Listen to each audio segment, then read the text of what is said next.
Hey B Squad, this is Chrissy B, and I'm coming back at you with an update video for my weight loss journey. So today is day 7, and it's Sunday, and I promised everybody a weigh-in every single Sunday. It might seem like a lot to some people, but honestly, I feel like if I weigh in at least once a week, it helps me stay on track more, because if my weighouts are too far in between, I'll start being like, hey, well, because I'm not going to be weighing in for 2 weeks, maybe I can have some extra splurges, right? And then I'll be like, oh, I'll just lose a lot of weight really quick in 1 week, and it becomes a whole problem. So today is my 1 week check-in and weigh-in. I'm going to go ahead and attach the clip of my weigh-in at the end of this video so that you guys can see the live weigh-in instead of just like a posted number, because I want it to be as real and authentic as possible. But what I wanted to talk a little bit about today is kind of my struggles on the weight loss journey and kind of how things are going 1 week in. So a week on a weight loss journey or any kind of like journey doesn't seem like a lot to most people. Seems like, oh, the first week should be a breeze, etc. I've found for weight loss, the first, because I've done tons of them, but the first couple weeks are usually the hardest. And so for me, my plan was to do the first week as a detox week. So there's not any huge restrictions on like what I can eat. I'm just trying to make sure I increase my exercise and make sure I stay under a certain calorie threshold. And I'm also trying to eliminate like some of the sugars and processed foods and caffeines, things like that. I have noticed the absolute hardest thing for me this week was drinks. So I really like iced coffees, and I don't like healthy iced coffees. I don't like black coffee. I don't like coffee with a little bit of almond milk. I'm extremely particular about my coffee. Even when it comes to creamer, like when I buy creamer in the store, it can only be particular flavors, and most of the time it can only be from Coffee Mate. And so I guess I'm not a coffee lover. I just like the way that those mixed coffee drinks taste. So that's been a big struggle for me.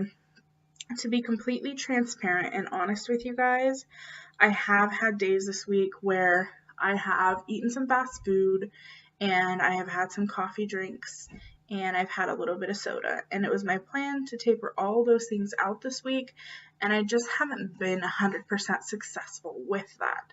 So I think what I'm going to do moving forward, because I'm having such a difficult time staying away from those drinks, is allowing myself to have those drinks on my carb days, as long as I stay within a certain, calorie range, and as long as I maintain my exercise. And that slowly over time, I'm going to continue trying to taper them out, maybe switching regular soda to diet soda for a little while, things like that.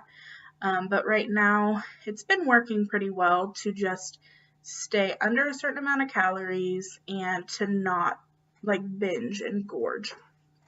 So, one of my big issues this week was Starbucks iced coffee. Yeah, I don't get the healthy stuff. I get the white chocolate mochas, and they are pretty high in calories, but I've just been able to keep it with my meal plan. So, with all that being said, I feel like I have done a really good job not binging this week. So even though I've had fast food a couple of times, I have been doing things like only eating half of my meal and giving the other half to someone else. If I do eat a meal that's a little bit higher in calories, that will keep me satiated for a longer period of time, I'll just skip another meal. I know there's a lot of controversy with skipping meals, but at the end of the day, I don't see an issue with it. If you have fat on your body, you're not going to starve. And I know a lot of people don't agree with that, but you're not going to go into starvation mode. It's not scientifically possible. And the reason why is because once you get to a point where your body's like, I really need nutrients, or I really need some fat or some energy or whatever, it burns your fat. That's one reason why fasting works so well, and why I'm incorporating some intermittent fasting as well. which, by the way, I have stuck to really well. The other thing for this week was exercise. My plan was to start doing some Jillian's 30-day shred and make sure I get my steps in. I didn't end up doing Jillian's 30-day shred this week, but that's mostly because I got a YMCA membership. So I've been doing YMCA, doing a little bit of workout there, and then also I've been making sure to go for walks and getting my steps every single day. There was only 1 out of 7 days where I got less steps than I should have. Right now my goal is 7,000 steps a day, and the one day that I didn't get all my steps, I got like 6,600. I just fell barely short of it, and then by the time I looked and recognized, it was like after midnight, and I was like, crap, I can't run around my house and get those steps in. So I feel like overall things are going really well, and I'm really excited for the weeks to come. I do have days, despite it going well, I do have days that are a struggle, and I'm like, oh, I really would just like to, binge out or eat more food than I need to. But I have found the more often that I take myself away from the food, so if I'm eating a meal and I'm like, okay, I'm full, I don't need to eat anymore, the more times that I take that plate and throw it away or give the food to somebody else, the easier it's becoming to do that. So I feel like that's a really positive thing, because that has never been a behavior of mine. I've always been a person that if the food is sitting in front of me, it's going to get eaten. Like, unless it's just something that's going to make me sick. I'm not going to eat until I'm vomiting. I don't think that's ever happened to me. I've eaten to the point where I'm very uncomfortable, but never to the point where I'm like vomiting.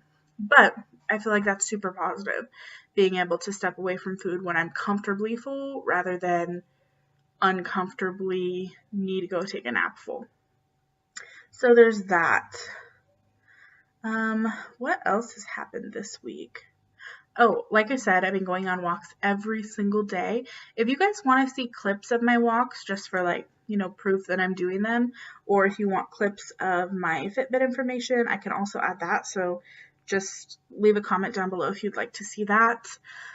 This week coming up, I'm planning on doing some low carb days, because that is my main thing. Like, to really shed weight quickly, I require a lower carb diet because of my PCOS. So I'm going to be incorporating, at least 4 low carb days a week, and I'm going to be doing them on a rotation like I talked about before. So this week, I think I'm going to do some film of like eat with me and what I eat in a day. I'm going to do that on low carb days and moderate carb days so that you guys can kind of see what I'm eating. And you guys can even give me like tips on recipes, things that you find that are delicious, that are low carb, or just generally healthy. So anyway, I feel like I've rambled for a ton on this video, but I just wanted to do a quick check-in with you guys and let you know that things are going pretty well, and to give you that weigh-in update, because I know that's really important to people, to show, hey, I'm not just talking the talk, but I'm walking the walk, despite the fact that I've had some, trips this week where I have eaten a little bit of fast food, had a little soda, had a little coffee. That's all staying within my calories, and so I have lost weight this week. So without further ado, the weigh-in will be coming up in just a minute.